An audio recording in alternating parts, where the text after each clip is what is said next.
ಚಿಕನ್ನ ನೀಟಾಗಿ ತೊಳ್ಕೊಂಡು ಒಲೆ ಮೇಲೆ ಇಟ್ಟಿದ್ದೀನಿ. ಇದು ಮುಕ್ಕಾಲು ಭಾಗದಷ್ಟು ಬಾಣಲೆಯಲ್ಲಿ ನೀಟಾಗಿ ಬೇಯಿಸ್ಕೊ. ಇದು ಬೇಯೋಕ್ಕೋಸ್ಕರ ಸ್ವಲ್ಪ ಎಣ್ಣೆ ಬಿಡೋಣ. ಇದಕ್ಕೆ ಸ್ವಲ್ಪ ಅರಿಶಿನ ಆ್ಯಡ್ ಮಾಡ್ಕೊಳ್ಳೋಣ. ಬೇಯುವಾಗ ಚಿಕನ್ಗೆ ಉಪ್ಪಿಡಿಲಿ ಅಂತ ಸ್ವಲ್ಪ ಉಪ್ಪನ್ನು ಸೇರಿಸ್ಕೊತಾ ಇದ್ದೀನಿ. ಇದಕ್ಕೆ ಸ್ವಲ್ಪ ಕರಿಬೇವಿನ ಸೊಪ್ಪನ್ನು ಆ್ಯಡ್ ಮಾಡ್ಕೊಳ್ಳೋಣ. ಹೀಗಿದು ನೀಟಾಗಿ ಮುಕ್ಕಾಲು ಭಾಗದಷ್ಟು ಬಾಣಲೆಯಲ್ಲೇ ನೀಟಾಗಿ ಬೇಯಿಸ್ಕೋಬೇಕು. ಇದು ಬೇಯೋವರೆಗೂ ಮಸಾಲೆ ರೆಡಿ ಮಾಡ್ಕೊಳ್ಳೋಣ ಬನ್ನಿ.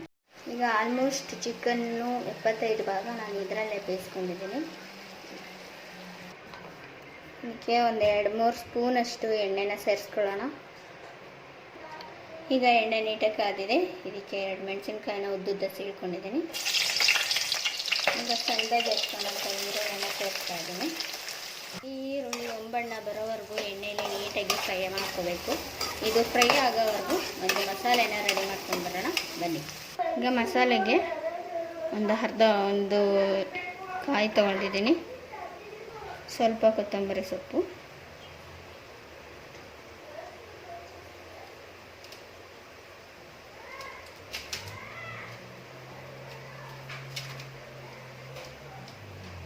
ಸ್ವಲ್ಪ ಪುದೀನ,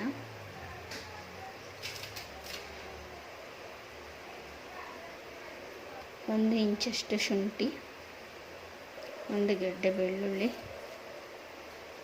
1 ಇಂಚು ಚಕ್ಕೆ, ಒಂದು 4-5 ಲವಂಗ. ಇದಿಷ್ಟನ್ನು ಫೈನ್ ಪೇಸ್ಟಾಗಿ ರುಬ್ಕೊಂಡು ಬರೋಣ.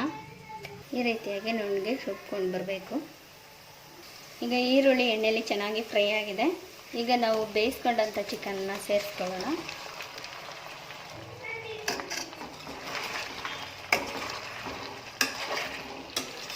ಈಗ ಚಿಕನ್ಗೆ 1.5 ಸ್ಪೂನಷ್ಟು ಧನಿಯಾ ಪೌಡ್ರನ್ನ ಆ್ಯಡ್ ಮಾಡೋಣ.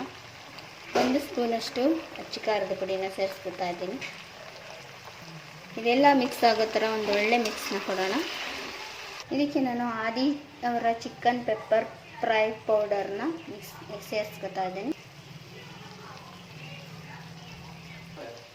ಇದಕ್ಕೆ ಸ್ವಲ್ಪ ಸೋಯಾ ಸಾಸ್ನ ನೋಡಿ. ಇದು ಚಿಕನ್ನು ಎಲ್ಲ ಮಸಾಲೆ ಹೀರ್ಕೊಂಡು ಎಷ್ಟು ಚೆನ್ನಾಗಿ ಎಣ್ಣೆ ಎಲ್ಲ ಮೇಲೆ ತೇಲ್ತಾ ಇದೆ ಅಂತ. ಇದಕ್ಕೆ ನಾವು ಆಗಲೇ ರುಬ್ಕೊಂಡಂಥ ಮಸಾಲೆನ ಮಿಕ್ಸ್ ಮಾಡ್ಕೊಳ್ಳೋಣ. ನಮಗೆ ಗ್ರೇವಿ ಕನ್ಸಿಸ್ಟೆನ್ಸಿ ಎಷ್ಟು ಬೇಕೋ ಅಷ್ಟು ನೀರನ್ನು ಆ್ಯಡ್ ಮಾಡ್ಕೊಳ್ಳೋಣ.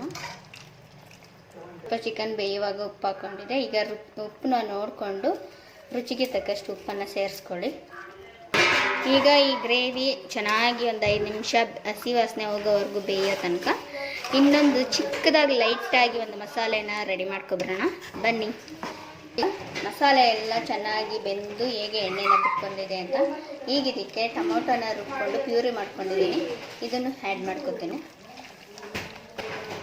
ಸ್ವಲ್ಪ ಗ್ರೇವಿ ನಮ್ಮ ಮನೆಗೆ ಜಾಸ್ತಿ ಬೇಕಿರೋದ್ರಿಂದ ಗ್ರೇವಿ ಸ್ವಲ್ಪ ನೀರನ್ನ ಜಾಸ್ತಿ. ಈಗ ಒಂದು 5 ನಿಮಿಷ ಚೆನ್ನಾಗಿ ಬೆಂದು ಕುದಿ ಬರೋವರೆಗೂ ಇದನ್ನು ಬೇಯಿಸ್ಕೊಂಡ್ರೆ ಇವತ್ತಿಗೆ ಚಿಕನ್ ಫ್ರೈ ಗ್ರೇವಿ ರೆಡಿ ಆಗುತ್ತೆ.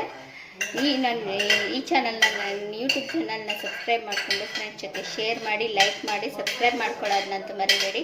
ಈ ಗ್ರೇವಿನ ಖಂಡಿತವಾಗ್ಲೂ ನೀವು ಒಂದ್ಸತಿ ಟ್ರೈ ಮಾಡಲೇಬೇಕು. ನೀವೇ ಕಳೆದೋಗ್ತೀರಾ ನೋಡಿ. Thanks for watching. ಈಗ ಇದು ಗ್ರೇವಿ ಪರ್ಫೆಕ್ಟಾಗಿ ರೆಡಿಯಾಗಿದೆ. ಈಗ ಕೊನೆಯಲ್ಲಿ ಸ್ವಲ್ಪ ಕಸ್ತೂರಿ ಮೇಥಿ ಸೊಪ್ಪನ್ನು ಉದುರಿಸ್ಕೋಬೇಕು. ಈ ಥರ ಫ್ಲೇವರ್ ಅಂತೂ ಸಕ್ಕದಾಗಿ ಬರ್ತಾ ಇದೆ. ಮನೇಲಿ ಒಂದ್ಸತಿ ಟ್ರೈ ಮಾಡಿ ನೋಡಿ, ಡೆಫಿನೆಟ್ಲಿ ಎಲ್ಲ ಕಳೆದೋಗ್ತೀರಾ.